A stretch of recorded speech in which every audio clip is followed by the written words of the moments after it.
Bienvenidos a Liderando el Camino con Jesús. Le habla el hermano José Díaz y estamos aquí continuando con nuestra serie en la epístola a los Romanos y nos encontramos hoy considerando el capítulo número 11 y vamos a estar terminando con este capítulo y vamos a estar con los versículos del 33 al 36 y estamos bajo el mismo tema central, el propósito futuro de Dios para con la nación de Israel, y bajo el subtítulo la promesa de restauración de Israel. Y esta última parte aquí termina con una doxología que Pablo nos presenta, que también nosotros debemos de aprender de este tipo de adoración que Pablo está haciendo, terminando su argumento que comenzó desde el capítulo número 1 hasta el capítulo número 11 aquí en estos versículos. Así que quédese con nosotros, dele like a la página, compártela y deje sus comentarios. Que Dios te bendiga. Bienvenidos nuevamente a Liderando el Camino con Jesús. Le habla el hermano José Díaz. Estamos continuando con esta serie en la epístola a los Romanos y nos encontramos ya concluyendo con el capítulo número 11, considerando los versículos del 33 al 36. Y la palabra de Dios dice así, y leemos: Oh profundidad de las riquezas de la sabiduría y la ciencia de Dios. Cuán insondables son sus juicios e inescrutables sus caminos. Porque ¿quién entendió la mente del Señor? ¿O quién fue su consejero? ¿O quién le dio a él primero para que le fuese recompensado? Porque de él y por él y para él son todas las cosas. A él sea la gloria por los siglos. Amén.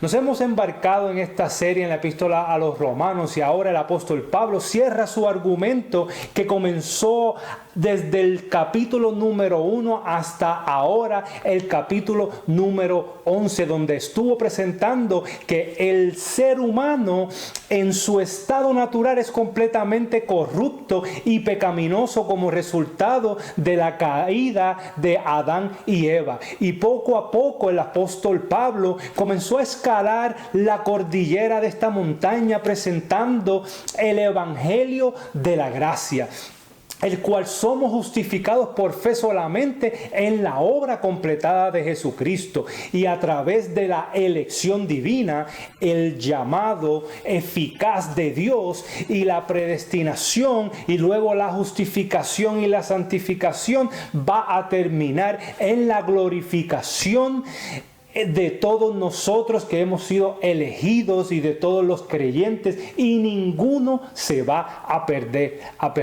Así el apóstol Pablo ha escalado esta cordillera hasta la cúspide, presentando su argumento teológico y doctrinal desde el principio de la justificación por la fe exclusivamente y absolutamente en la obra completada de Jesucristo. Y ahora entramos a la doxología que expresa Pablo al final de este capítulo número 11. Doxología, cuando hablamos de doxología, se define como un himno de alabanza o de adoración para Dios, y podemos declarar con certeza que este himno de alabanza que Pablo expresa desde lo más profundo de su corazón es a la vez el argumento más grande de todos en esta epístola. Pablo derrama su corazón con este himno de alabanza porque está sorprendido de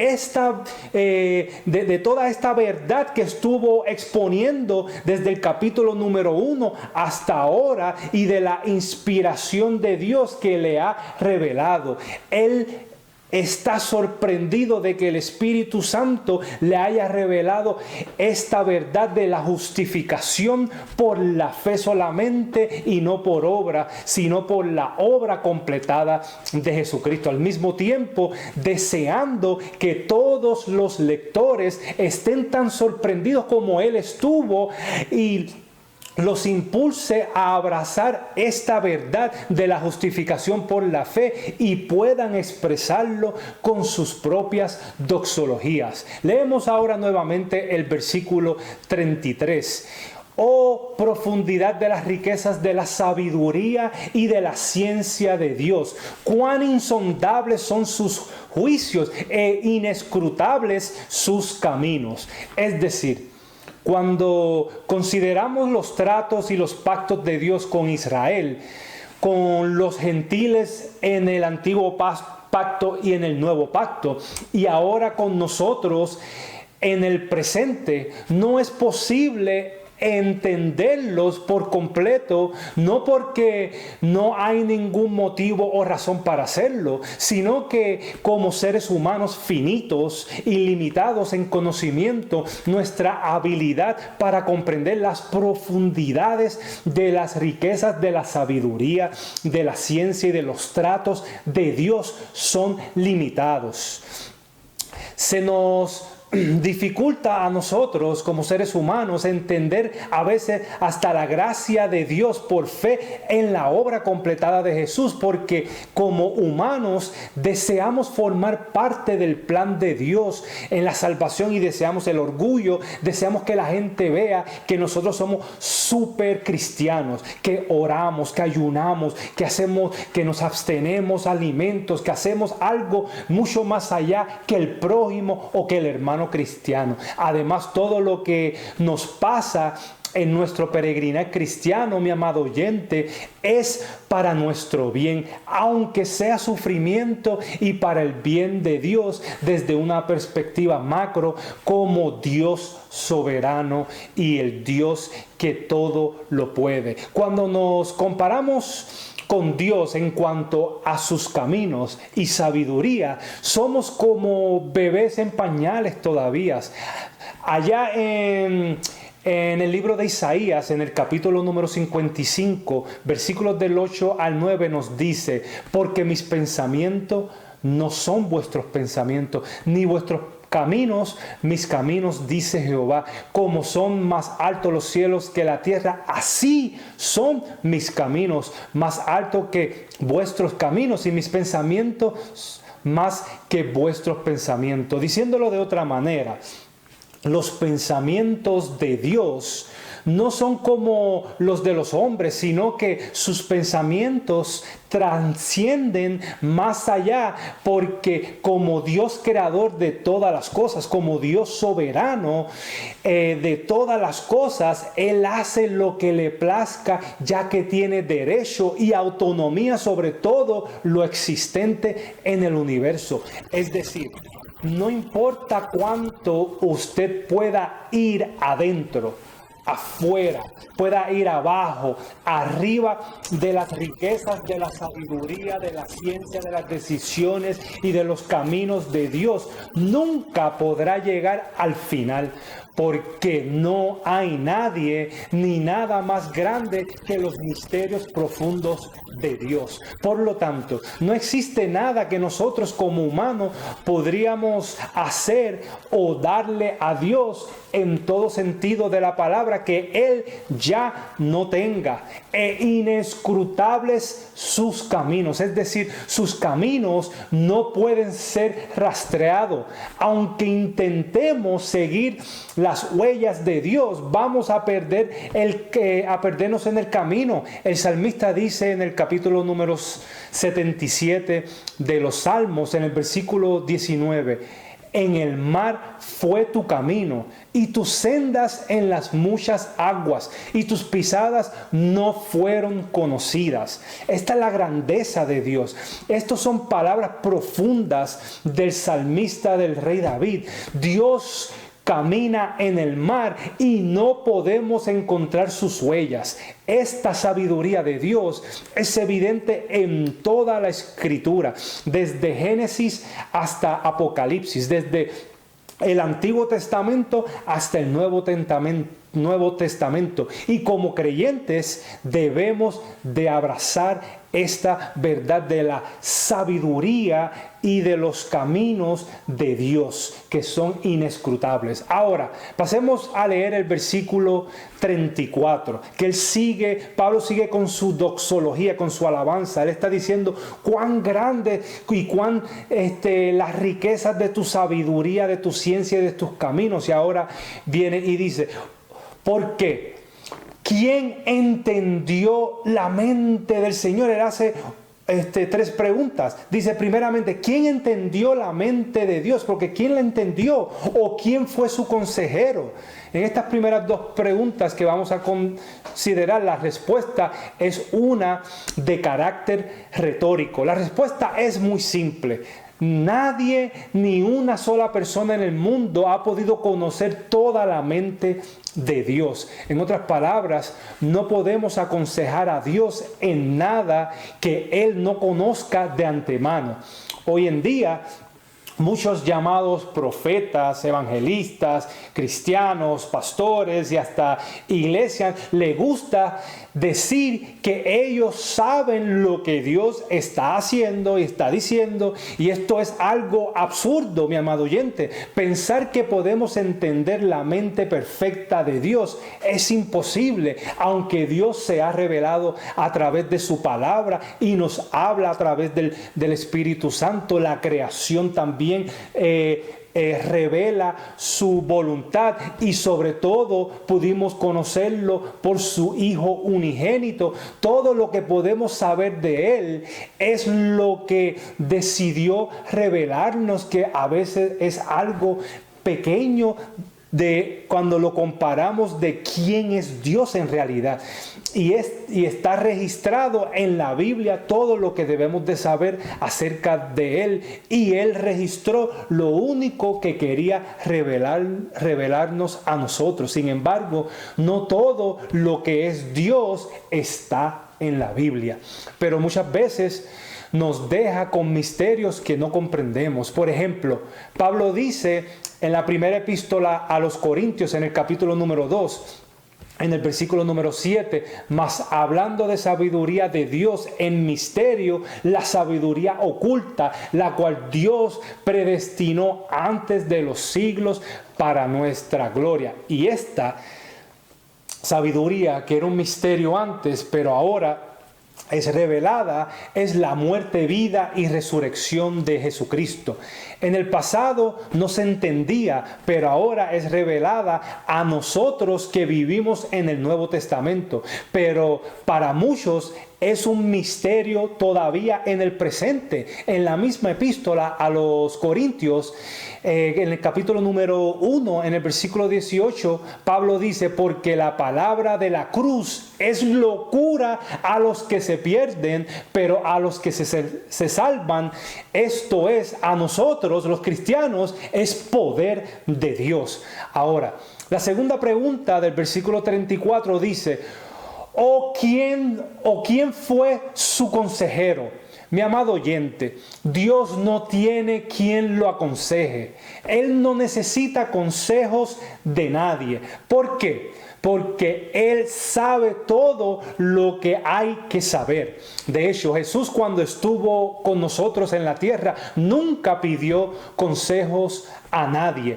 Sin embargo, hoy existe un movimiento grande en las iglesias carismáticas, metodistas, en las iglesias pentecostales, en muchos profetas, apóstoles ahora, que creen que le están dando buenos consejos a Dios con sus programas y servicios y con sus prédicas persuadibles que tratan de engañar y apelar a las emociones nada más, y no al hombre interno. Mi amado oyente, Dios es soberano y autónomo. Él no necesita de la iglesia, que la iglesia estén aconsejándole, que un profeta o un evangelista, un pastor esté aconsejándolo. Lo que necesita Dios es que todos nos sometamos y estas iglesias se sometan a su soberana voluntad.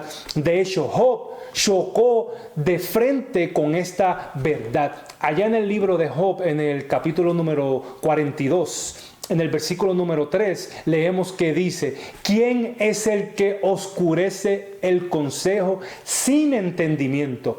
Por tanto, yo hablaba lo que no entendía, cosas demasiado maravillosas para mí que yo no comprendía.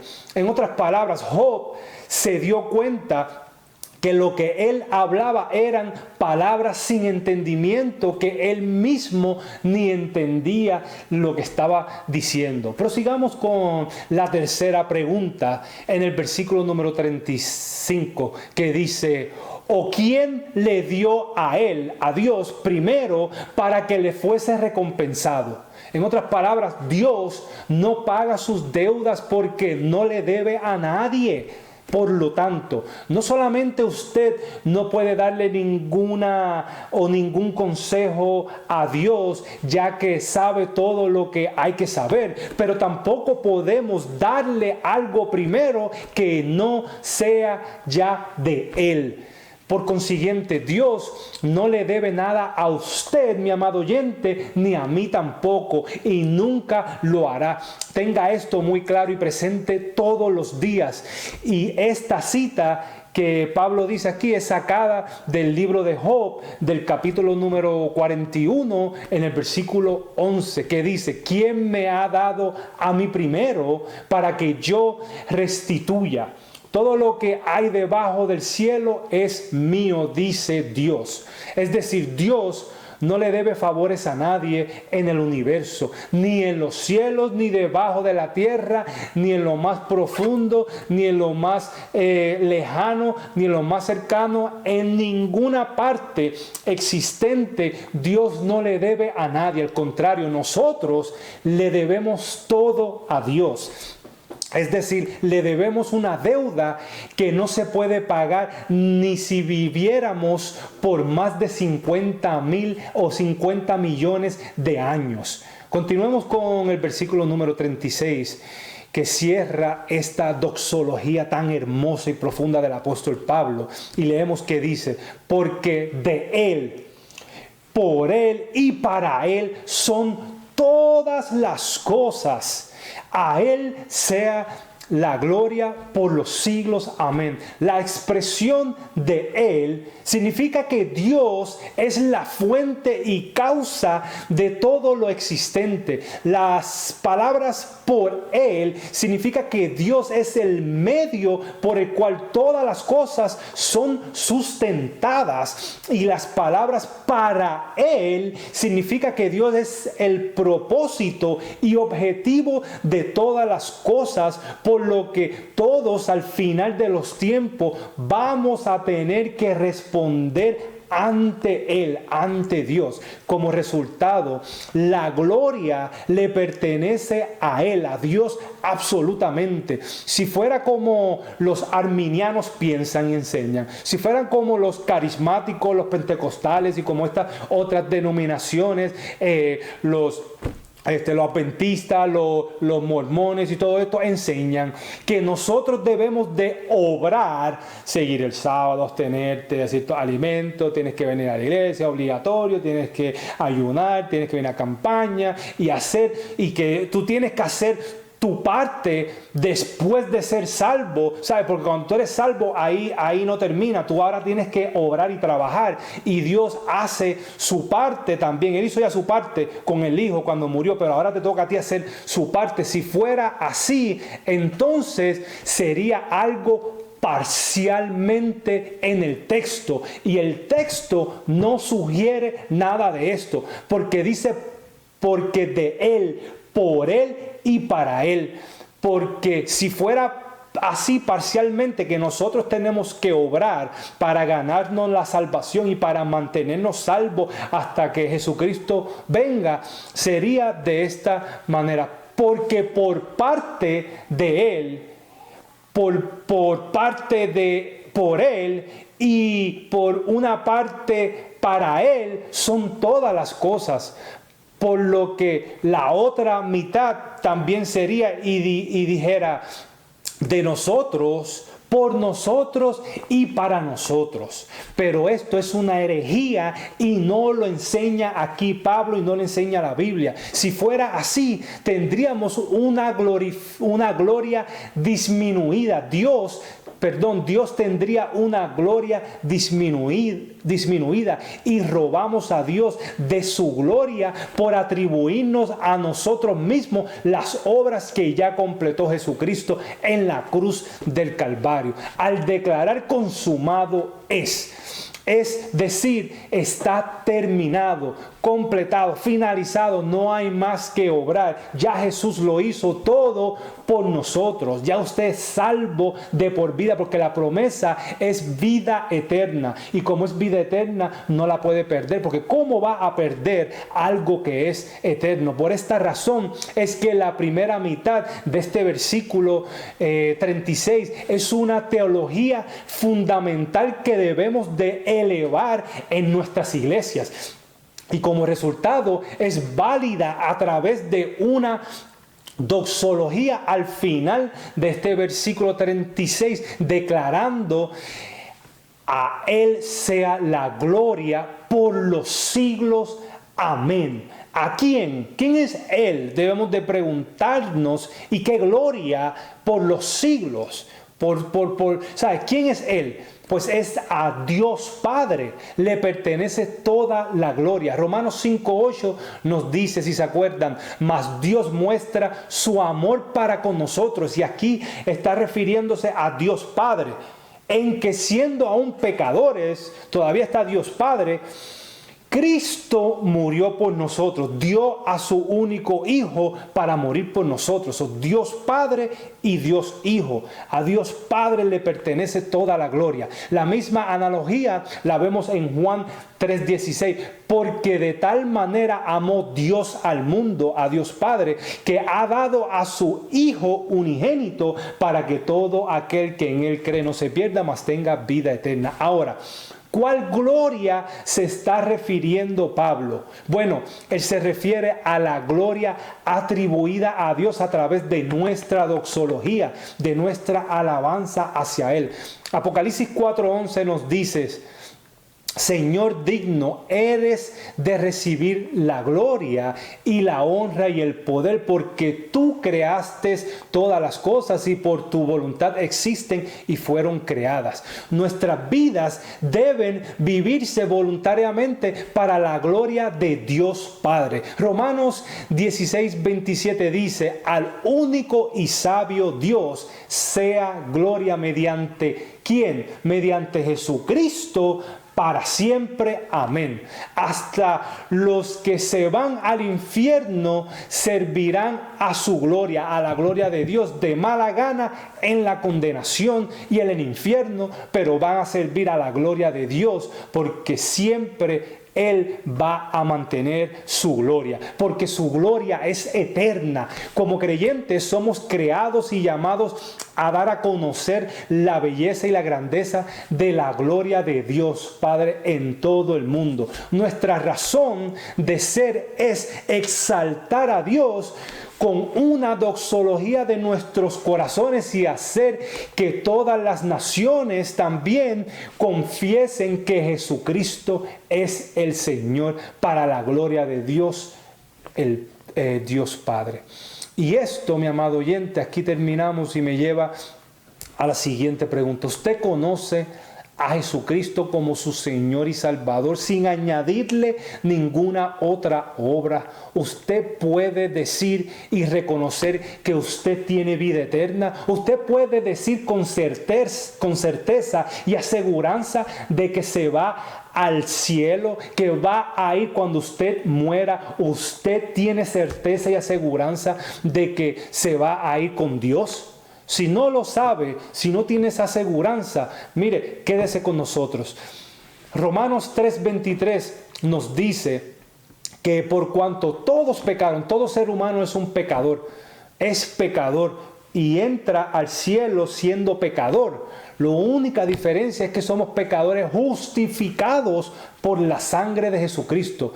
Y estamos, dice, destituidos de la gloria de Dios. Todo ser humano está destituido de tener una relación para con Dios. Pero Romanos 5:8 nos dice: pero Dios demuestra su amor para para nosotros en esto. Primero, Dios fue que demostró su amor para nosotros, en que cuando todavía éramos pecadores, Cristo murió por nosotros. Cristo. ¿Por qué? Porque éramos pecadores y Él murió por nosotros. Y esta es la vacuna a esta enfermedad del pecado. Romanos 6:23 dice que porque la paga del pecado es muerte, mas la dádiva de Dios es vida eterna. ¿En quién? En su Hijo amado Cristo Jesús, Señor nuestro. La promesa es vida eterna. Juan 17:3 nos dice: y esta es la vida eterna. ¿Qué es la vida eterna? Dice que te conozcan a ti, el único Dios verdadero, y a Jesucristo a quien tú has enviado. ¿Por qué? Porque hay solamente un camino para salvación, es a través de Jesucristo. Solamente un camino. Si usted no pone su fe en la obra completada de Jesucristo como Dios encarnado, usted no tiene salvación. Usted puede saber y conocer de Dios, pero usted no tiene salvación, porque Juan 3:16 dice: porque tanto o de tal manera amó Dios al mundo que dio a su Hijo unigénito, para que todo el que cree en Él no se pierda más, sino que tenga vida eterna. ¿Y cómo podemos obtener esta vida eterna? Romanos 10, los versículos del 9 al 10 y el versículo 13 nos dice que si confesares con tu boca que Jesús es el Señor y creyeres en tu corazón que Dios lo levantó de los muertos, serás salvo. Porque con el corazón se cree para justicia, pero con la boca se confiesa para salvación. Y el versículo 13: porque todo aquel que invocare el nombre del Señor será salvo. Efesios 2, 8, 9 nos dice: porque por gracia sois salvos por medio de la fe. Y esto no de vosotros, pues es don de Dios. La fe es un don de Dios, no por obras, no porque hiciste buenas obras, para que nadie se gloríe, ¿ves? Porque la gloria no es tuya, la gloria es de Dios. Dios comienza la salvación desde antes de la creación, que te eligió, te predestinó, te llamó. Él te predestina, te justifica y te glorifica cuando Él regrese. Y ahora que usted entiende que tiene salvación, Tito 3, 5 al 7 nos dice cómo nos salvó. Él nos salvó. ¿Y quién? Dios nos salvó, no sobre la base de obras que hayamos hecho justamente, sino de acuerdo a su misericordia. Fue su misericordia. Ya Dios dio su misericordia para con nosotros, por el lavamiento de la regeneración y por la renovación en el Espíritu Santo que viene a morar en nosotros, el cual Él derramó ricamente sobre nosotros a través de Jesucristo nuestro Salvador, para que, habiendo sido justificados por la obra de Jesucristo, por su gracia podamos ser hechos herederos de acuerdo a la esperanza de la vida eterna. Primera de Juan 5, del 11 al 13, y con este versículo terminamos, nos da esta certeza y esta aseguranza. Y dice: y el testimonio es este, que Dios nos ha dado vida eterna. No es que nos va a dar, sino que nos ha dado en el presente vida eterna. Y ahora, y eso ya nos ha dado, eso fue en el pasado. O sea, es un hecho real. Y esa vida está ¿en quién? En el único camino, verdad y vida, en su Hijo, en Jesucristo. El que tiene al Hijo, a Jesucristo, tiene la vida eterna. El que no tiene al Hijo de Dios, si tú no pusiste la fe en Jesús como Dios encarnado, el cual murió y resucitó por nuestros pecados, si tú no pones tu fe en esa verdad, tú lamentablemente estás en este grupo que no tiene al Hijo de Dios. Por lo tanto, no tienes la vida eterna.